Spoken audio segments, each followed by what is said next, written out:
приятно, что у нас будет сейчас здоровая конкуренция между заводами, предприятиями промышленного производства, как этот завод, завод по полимерным трубам, завод энергосберегающий. Это здоровая конкуренция, и мы даже возродим, наверное, советское прошлое, как социалистическое соревнование, там, конкурс какой-то проведем.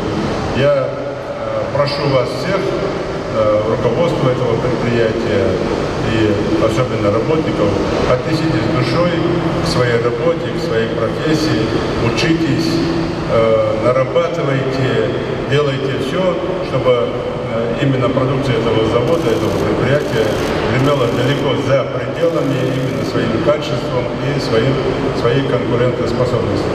Особый шик этого предприятия в том, что это, как частное предприятие, и огромное спасибо именно фонду промышленности, который принял соучастие в строительстве этого предприятия. И мы вдвойне ответственны за те средства федеральные, которые были выделены для реализации этого проекта.